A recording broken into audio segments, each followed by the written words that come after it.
Hi, it's Marilyn Devenish here from transformationstm.com, and let's talk about Danny Baker.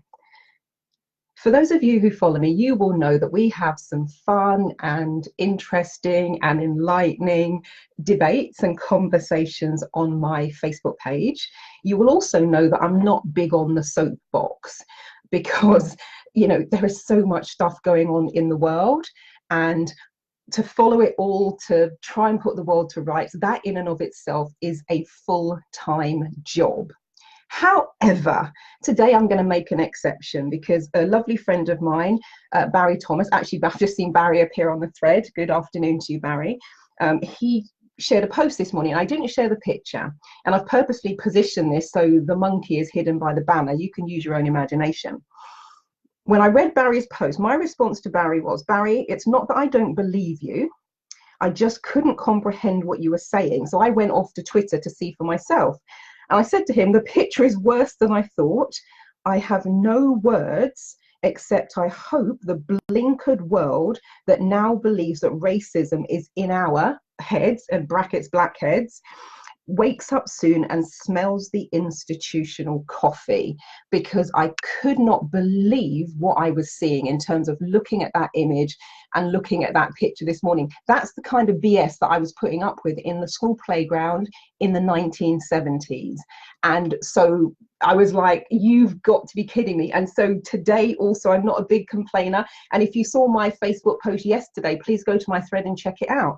You will see that I posted an email, quite a long email, to the hotel where I've been running my courses for almost the last 10 years. And it was an email to the manager about Matt. Matt does the teas and coffees and all of the hospitality stuff. And I sent an email saying, look, this has been on my to-do list for such a long time. I'm going to get it off my intentions list. I just want to tell you that Matt is an absolute gem. He is wonderful to work with. When I breathe a sigh of relief when he is on duty, because I make it my business to feedback on good things, because there's enough going on in the world, and it's very easy to complain. It's very easy to jump on a soapbox. So that's not my thing, because I know it's much more unusual to sit and write a very long letter of praise and thanks to someone. So go forth, check it out. It's on my thread if you're watching this in real time. However, today I had to really decide to get on my soapbox about this one, because I'm not often lost for words, but I was just like, are you freaking kidding me? What the heck is going on here? Now, I know the apology came very soon afterwards, and I also know you guys will, if you've been kind of watching and following this thread, you will also know what's happened now is the BBC have just announced that he has been fired.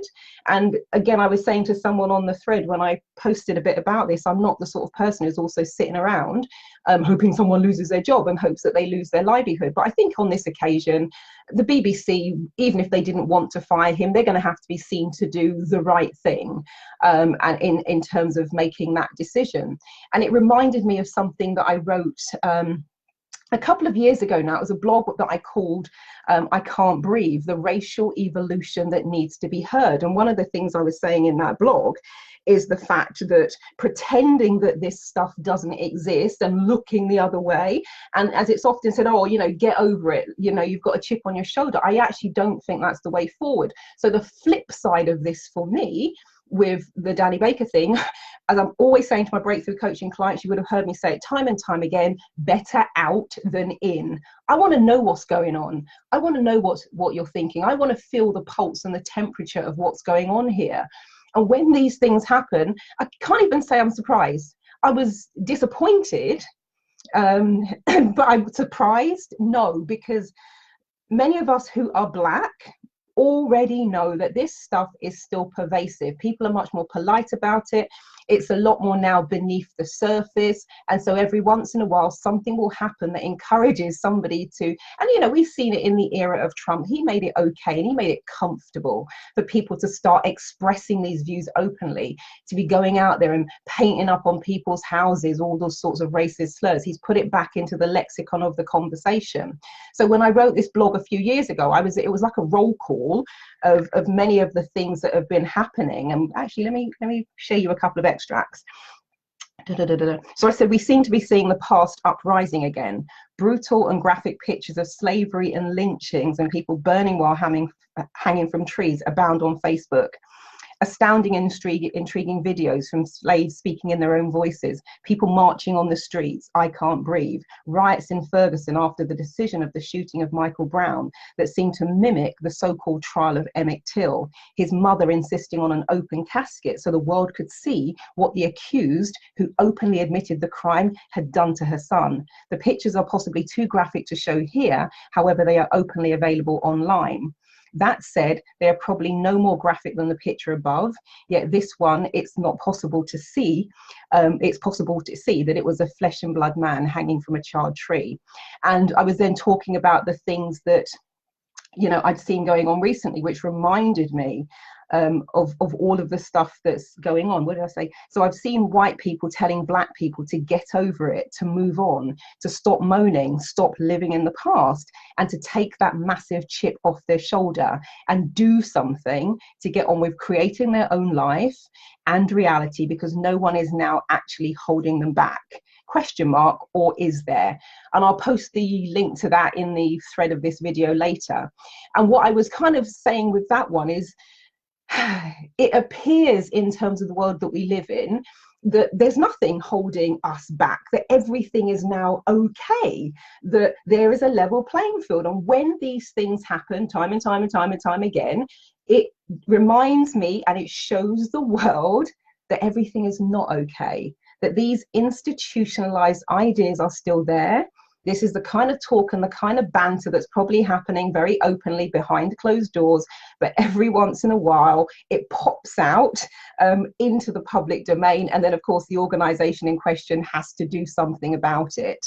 And so for me, it's kind of like, I don't know, and I do no, I was going to say I don't even know if people realize that how pervasive this stuff is, because words have power.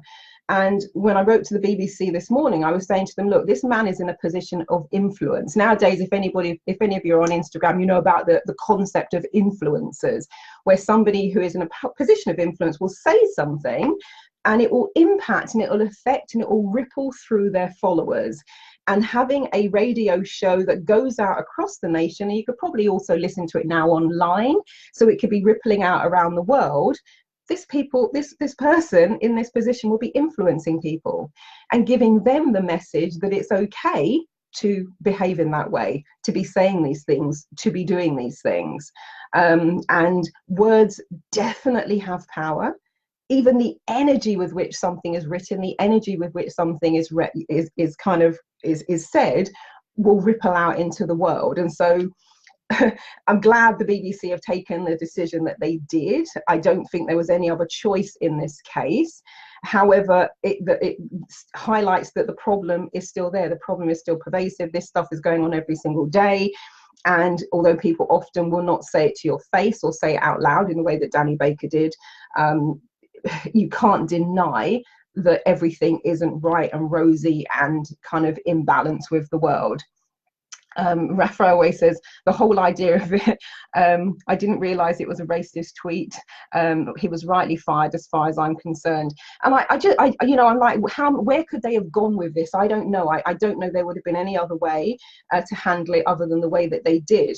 But it also reminded me of something that I kind of do for every month in my membership group. We have something called Wisdom Wednesday, where I delve back through the ages. So we've had Aristotle and Socrates and Abraham Maslow and David Bowie and Andy Warhol and Catherine Ponder and Jennifer Lopez, and you name it, we've run the gamut. And every single month I write a piece, introduce my group to somebody that they may not know, or they might have not seen the full context and body of their work.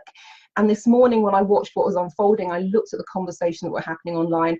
I was reminded of this lovely lady here who was our Wisdom Wednesday subject for last month. If you don't know who she is, her name is Dorothy Height. And what I want to share with you is just some of the things that I wrote for the group, because it really reminded me of that. And funny enough, I was talking about her. I spoke at an event in London on Tuesday today's Thursday, so it's 2 days ago, and I mentioned her and I shared a couple of her quotes with the audience. So let me just share with you a couple of things that I wrote. So Dr. Dorothy Height, and I've been titled that she was there. When First Lady Eleanor Roosevelt began speaking of civil rights during the Harlem protests, she was there. When President Eisenhower started desegregating schools, she was there. When Dr. Martin Luther King Jr. began his I Have a Dream speech, she was there. When President Lyndon B. Johnson started appointing African American women to positions of power in government, she was there. When Gloria Steinem, Betty Friedman, and Shirley Chisholm founded the National Women's Political Caucus to fight for women's rights, she was there. And when President Barack Obama became the first Black president of the United States, she was there, proudly standing with him at the inauguration. Dorothy Irene Height was born in 1920, on the March 24th, 1912, in Richmond, Virginia. She experienced racism early, and as a teenager, she participated in voter registration and anti-lynching protests despite bitter opposition. She believed that perseverance can overcome bigotry. And where I can, if I can get a kind of direct lineage to the people that I'm writing about and introducing to my membership group, I will do. And a friend of mine, a really lovely lady, some of you I know are now connected with her on Facebook, Patricia Evelyn Green Rogers, she worked alongside Dorothy. So I said to her, can you give me a quote that reminds you most of Dorothy and who she was? So she says she would often quote Fannie Lou Hamer, who was an NCNW member and fearless agent of change. The quote is, I'm sick and tired of being sick and tired. And in terms of how Dorothy herself said she wanted to be remembered, she said, and I quote, let me just find this one. There's a lot in here. It's like I write, it's a big essay. So what I do is I write the history of the person involved, then I put together some coaching questions, then I also share some of their quotes and things that they said. So Dorothy died in 2010 at age 98, and she said, I want to be remembered as someone who used herself and anything she could touch to work for justice and freedom. I want to be remembered as someone who tried.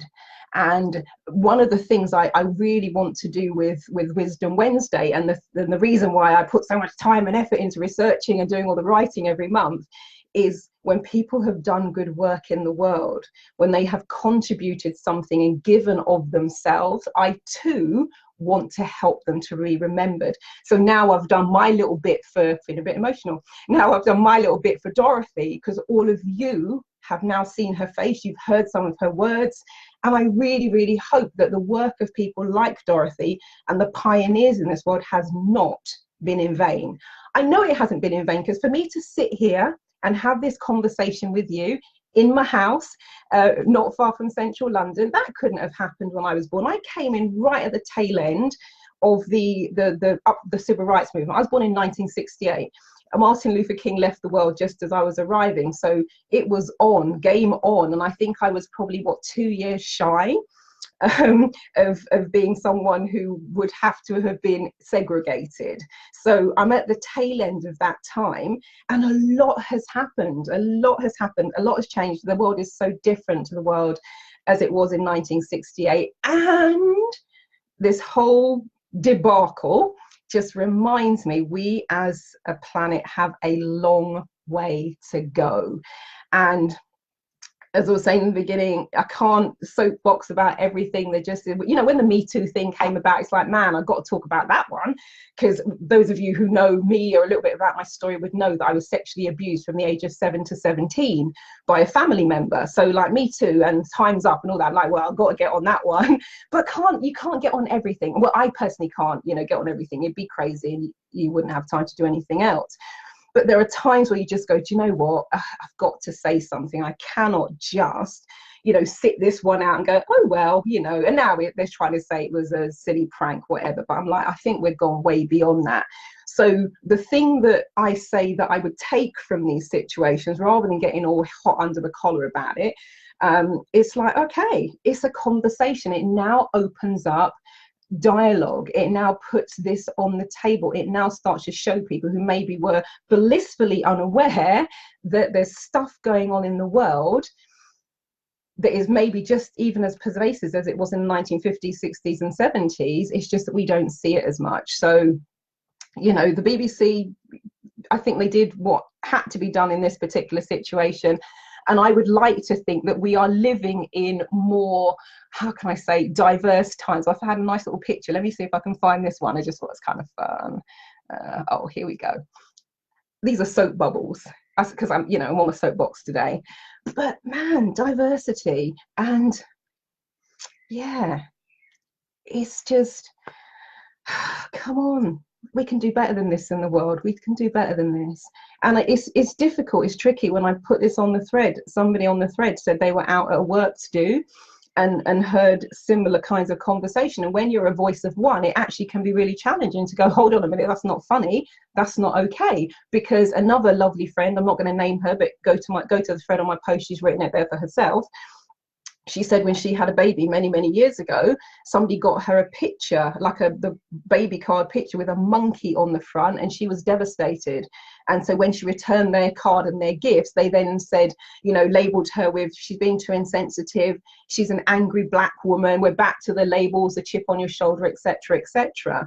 So I recognize it can be difficult and challenging. Actually, I've got a friend, Claire Brummel, go to her page. Man, she's turned into a pioneer for racial equality and social justice. And that's brave and courageous, because it can be a challenging conversation to have. And if, let's say you're out with a group of 5, 10, 15, 20 friends, and they're your good friends, and then they start in this conversation and you're maybe the only one who doesn't think that way, I totally get why people would just sit back and wait it out and carry on, in my case, sipping your water. But there are times where you're like, I can't let this one go, can't let this one pass, gonna have to say something. And yeah, seriously, I mean, yeah, what can I say? And when I first became, 2003, that's a long time. I started working as a management consultant in 2003, working in central and local governments, so places like HMRC, Treasury Department, FCO, Foreign and Commonwealth Office. One of my lovely colleagues, Andrew, is here on the thread, working in lots of local authorities, working in places like Office of Deputy Prime Minister. And I remember my very first time they let me out on my own. My first time as a management consultant, this was back in 2003. So, did management consultancy, Prince 2 project management, change management, flexible working, all of that sort of stuff. And I was in the Treasury Department, and you can't just wander into the Treasury, so you have to be announced. So I gave my name at the desk and I sat in reception, all suited and booted. So I'm wearing my Sarah Sturgeon suit, very lovely cut, my Prada shoes, I'm carrying my leather bridge bag, so I look the part. Sat in reception, several people around me, and a guy comes down. Now, I've only ever spoken to this guy on the phone because we were talking about, I was going to be designing an away day for him and doing some executive coaching. So I'm sat in reception, waiting patiently. Guy comes down, several people come down, they speak to the person, take them in, they go through the security gate thing and then up in the glass elevator.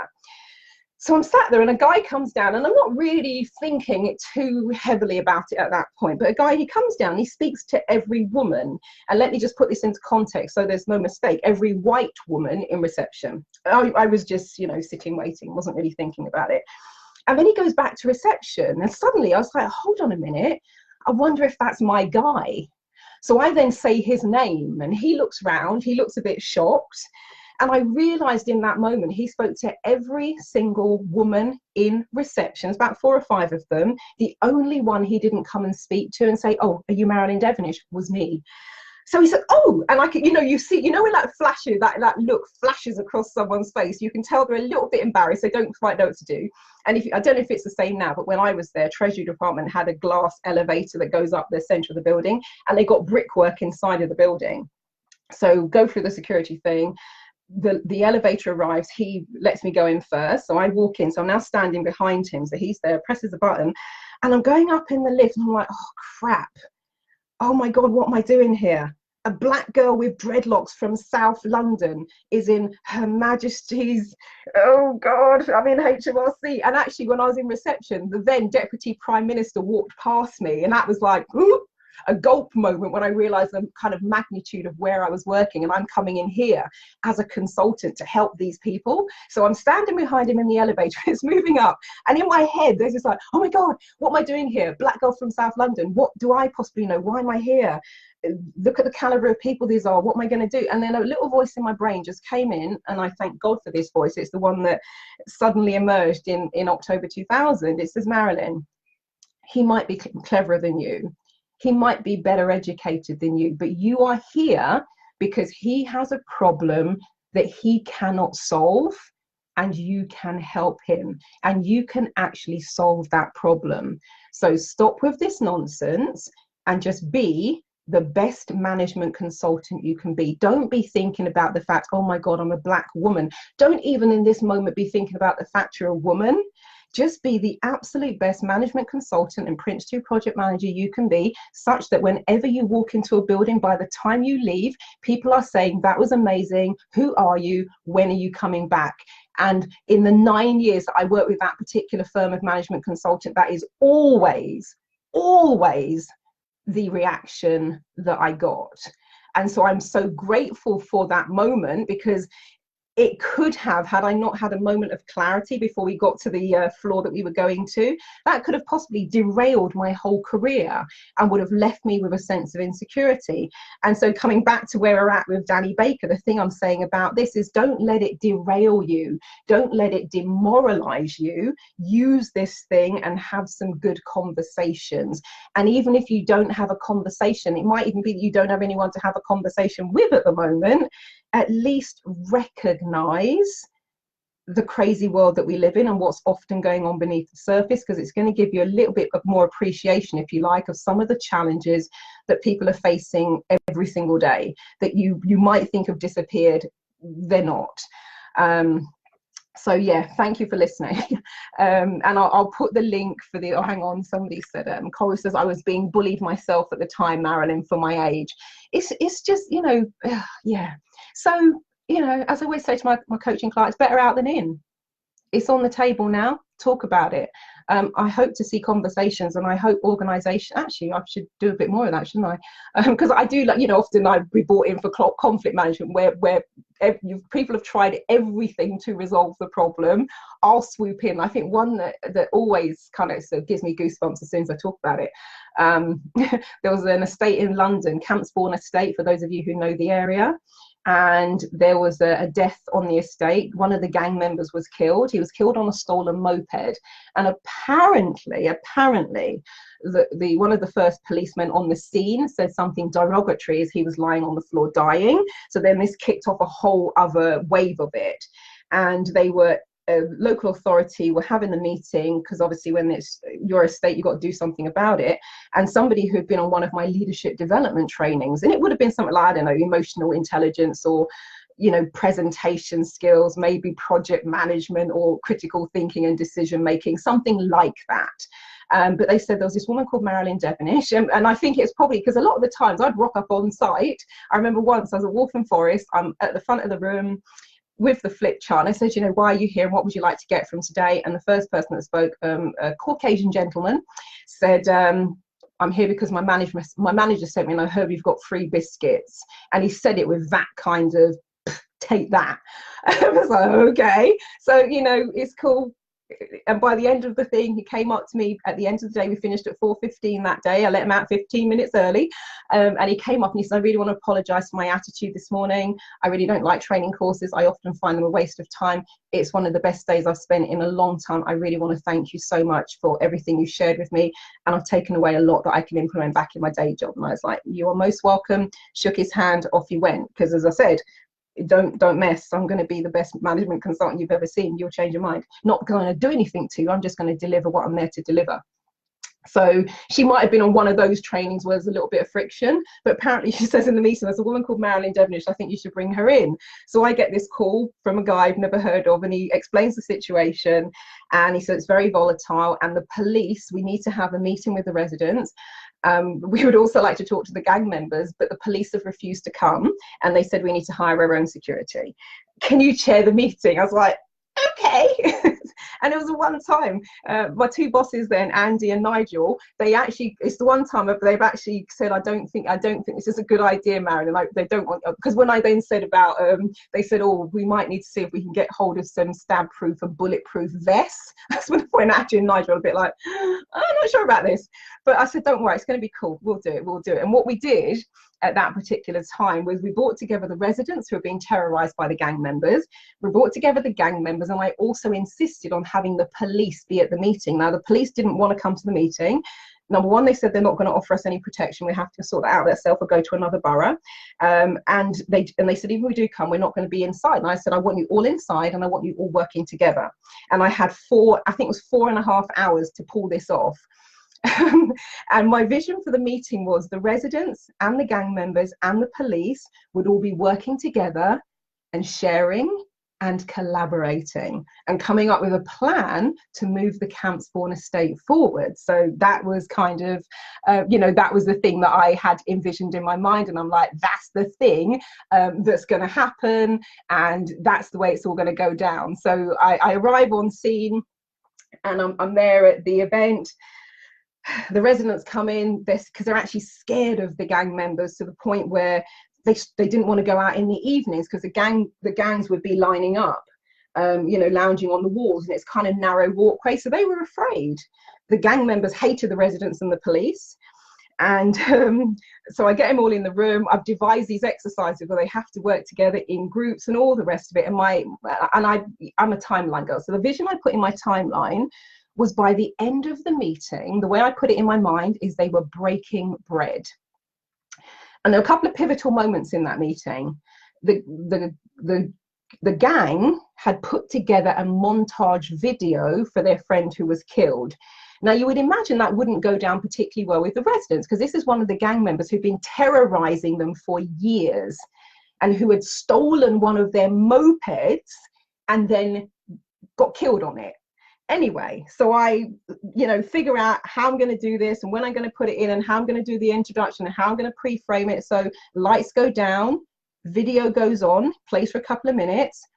There was a moment, when you think, what's going to happen next? There was a moment of silence, and then I heard this.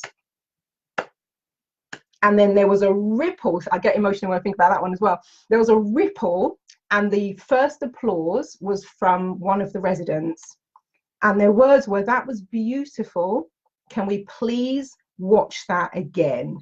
And I was like, we've done it. And then I think one of the pivotal moments, this was before the days where I was always taking photos of everything.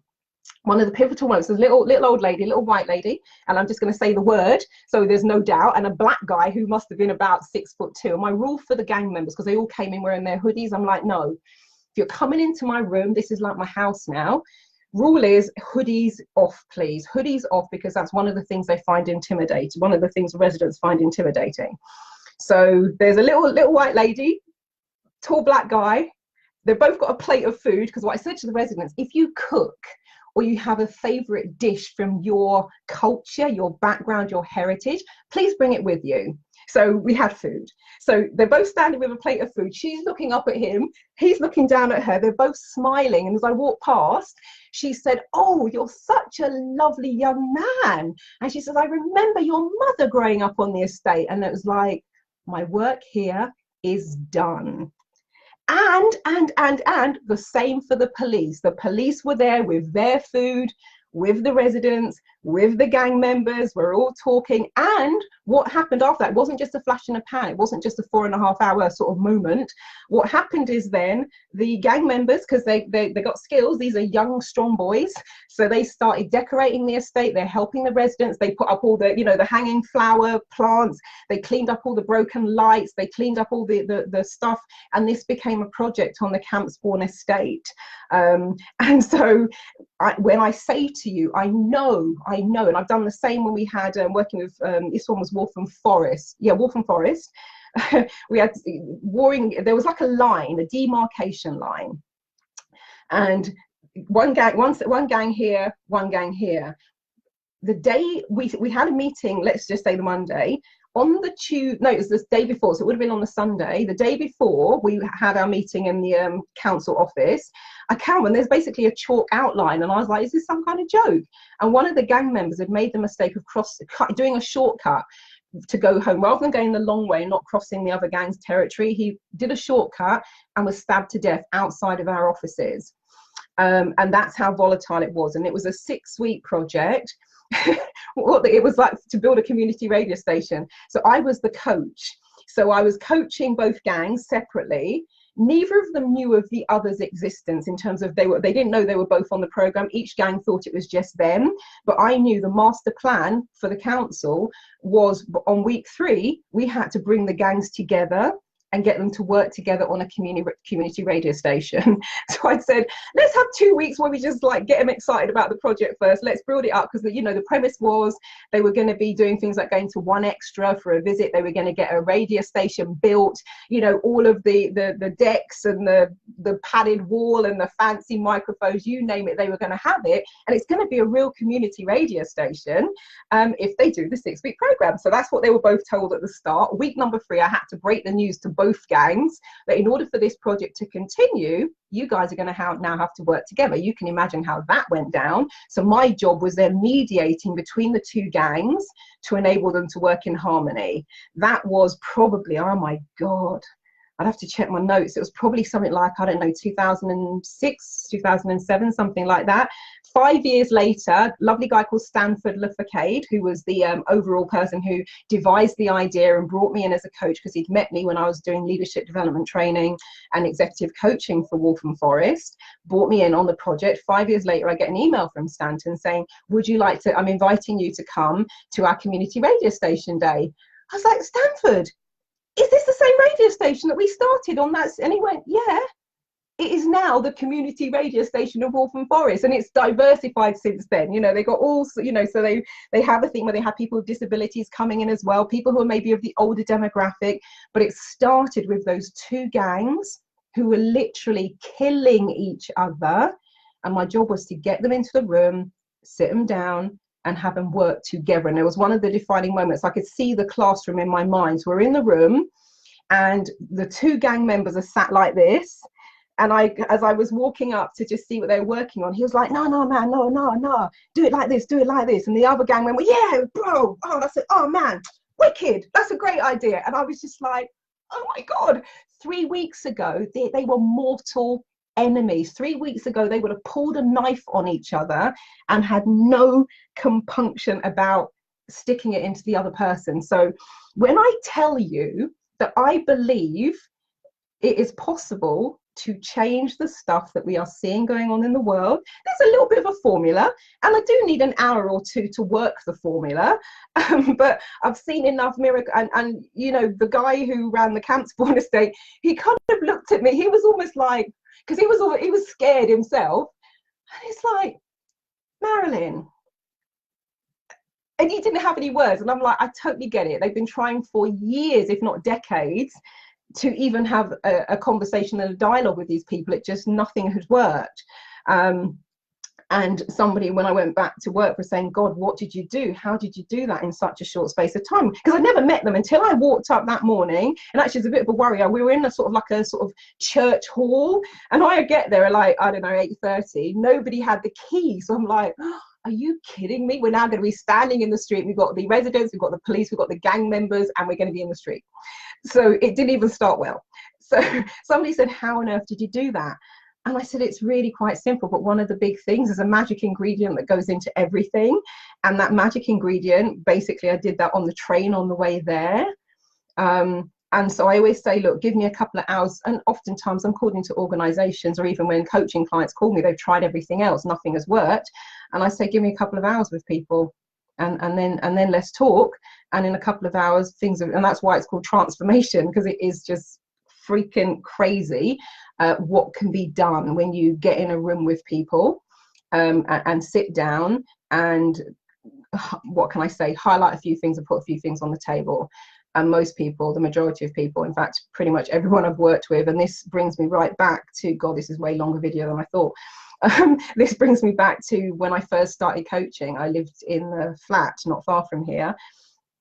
A woman turned up for a session.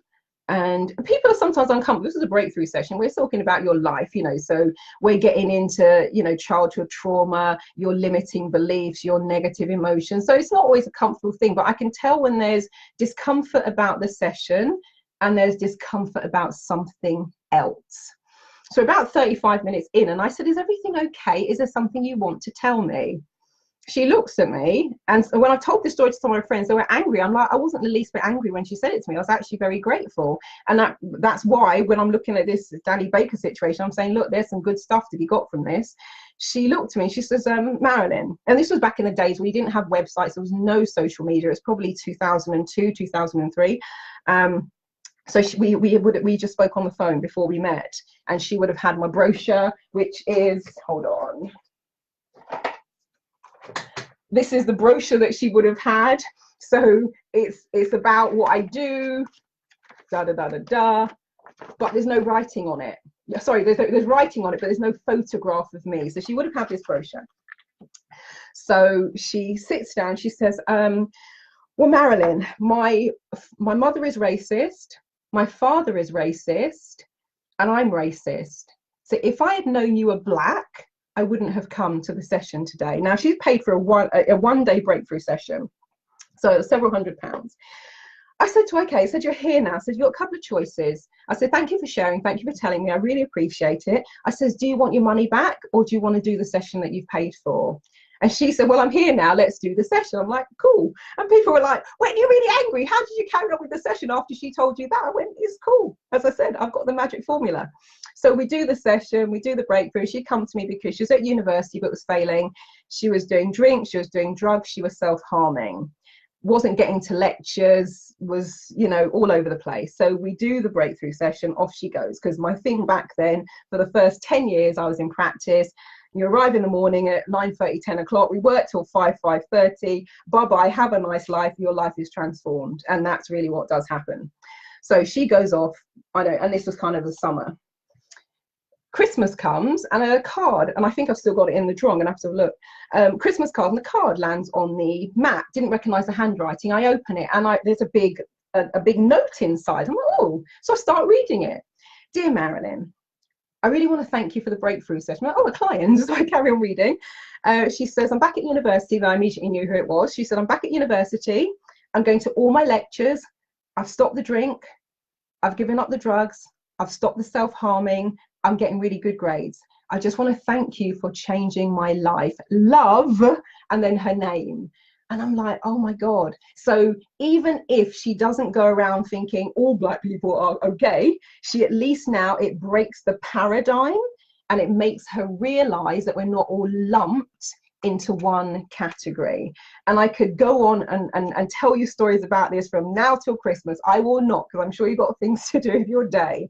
However, when I look at the things I've done in terms of the coaching and in terms of the corporate stuff and the coaching and the executive work and mediation and going into organizations to sort out their little wars and literally sorting out gang wars in just a matter of hours, that's the thing that gives me hope and means that I'm not sitting here depressed at what I've seen. I'm disappointed, like, oh really? And I'm kind of happy as well. And weirdly, when I logged on to One Extra, just Radio 1, just to see if there was, you know, what's going on, is there a vibe? They just carried on with their music. But the first song when I logged on, it was Pharrell and Happy. I've not heard that song for a while. And I am, you know, with this whole situation, I'm like, yes, new conversation on the table. Come on, people, let's talk. Let's recognize what's going on in the world. And then what can we do in terms of our sphere of influence to change this? But even if it's just, as I'm often saying, hashtag the conversation, having that conversation or being comfortable enough to sit in on the conversation or be the instigator of, oh, hang on a minute, I think that's a good thing. So I'm going to close with saying congratulations to the happy couple on the birth of their new bouncing baby boy. Really liked seeing the announcement yesterday. And I just, birth is a wonderful thing. There is so much death, life and death, it's part of the world. And it's really lovely to see the happy couple with their baby. I really like the picture of the group picture with the king and the queen and her mother, all looking down at the baby. It was a really beautiful shot as well. So congratulations to the happy couple. Take from this what you will.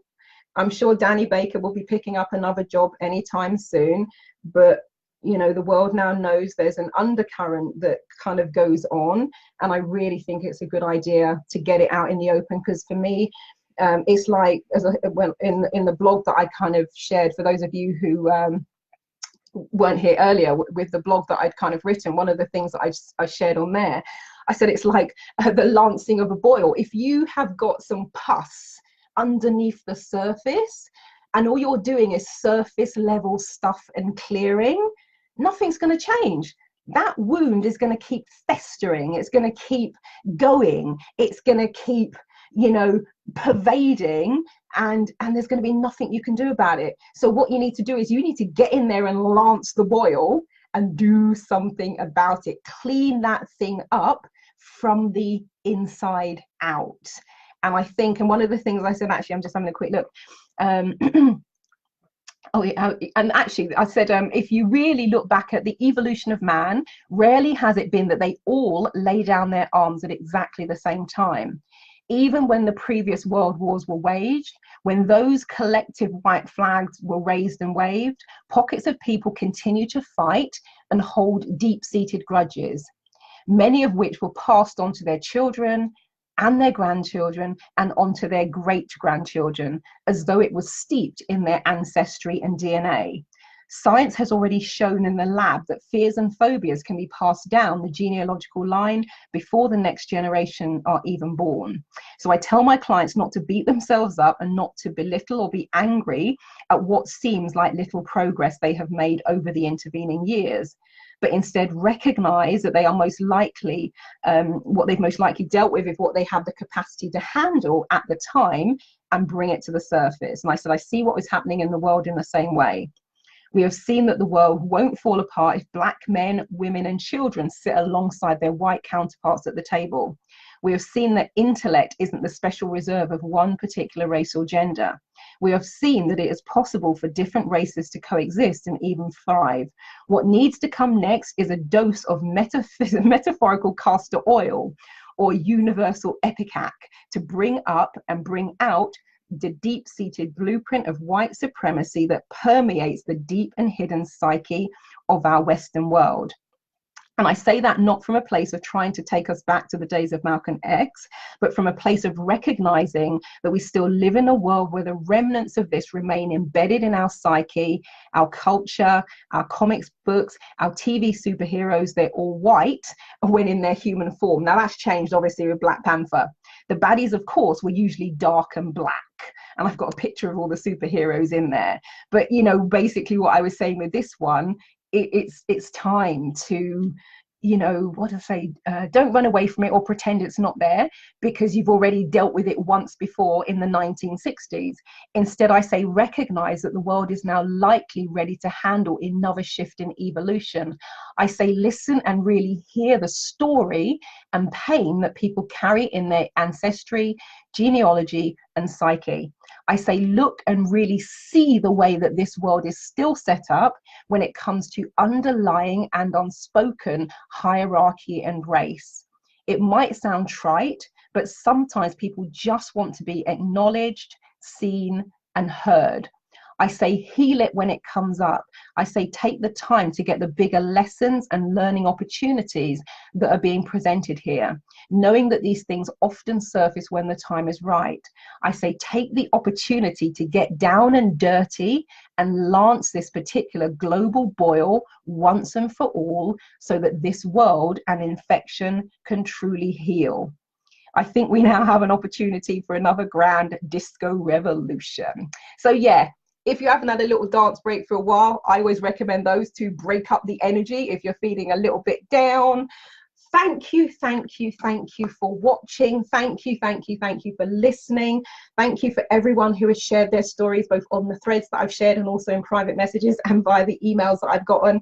Because one of the things I've recognized about social media is what I call the lurkers. There'll be times where a post looks like it's gathering tumbleweed and there's a load of stuff happening in the background. So, you know, thank you all. And for those of you who are triggered in some way, I do hope it affords you an opportunity to look at what that brings up for you and to be able to do something to change it, to resolve it, because transformation is real. I already know that. I already know that. Even just, you know, listening to something, reading something. Actually, if I got it on here, I might have it on the deck. Let me show you if I've still got it. Keeps oh yeah, I have actually, because I was doing something. This is one where I sent some energy from here in Watford, where I live, to a client in Australia, and she felt and experienced and went through the transformation. So please don't get it into your head that you've got to go somewhere and be somewhere. It's like, no. In the same way words have power to harm, words and energy also has the power to heal. So there is so much in the world, so many resources, so much information. If you want to enlighten yourself, if you want to learn something new, if you want to change and transform things, oh my God, seriously, you could do that from anywhere now. And so I would say, when people are ready, the resources are there to help you, the resources are there to support you, and it's just the case of reaching out or putting your hand up and going for it, because, you know, this energy stuff is real. And when I did this particular piece of transformation work with this client, she was just listening to a recording. She wasn't even on the live session. So if it's triggered you in some way, find something, go to YouTube, find your favorite, I don't know, personal development trainer, guru, whatever you want to call them, because you can do massive amounts in just a few hours. And I know that to be true from living it and breathing it and having that be my experience for the last 18.5 years thus far. So Marilyn Devenish from transformationstm.com, over and out. And if you do want to get in touch, my website is there on the screen. It's www.transformationstm.com. If you're listening rather than watching, it's TRANCE, as in hypnotic trance, formations, F for Freddy, ORMATIONS, TM as in trademark. So www.transformationstm.com. My email address is Marilyn, MARILYN, @transformationstm.com. Have I got that somewhere? I have. So that's the spelling on the screen. Keep in touch. It's /Marilyn Devenish on my social media accounts, except for Instagram, which is the NeuroSuccess Coach. But keep in touch. Let's continue to have good and enlightening and fulfilling conversations. And I also say each to their own, because you will have everybody has a different upbringing. You've all got your different filters. We all see the world slightly differently. So for me, when I'm having these conversations, it's not you're right, I'm wrong, you're right. It's just like, let's have a conversation, because at the heart of it, that's the thing I'm looking for, is that wonderful golden thread. And when you find it, and it's pretty easy to do, everything changes and transforms. So wishing you all a wonderful morning, afternoon, evening, depending on where in this beautiful world you are residing. Thank you so much for watching. I'll post this one on my YouTube channel as well. Feel free to like it and share it if there's somebody who might want to be part of this conversation. That will be fantastic as well. And I will catch you all later. Bye-bye.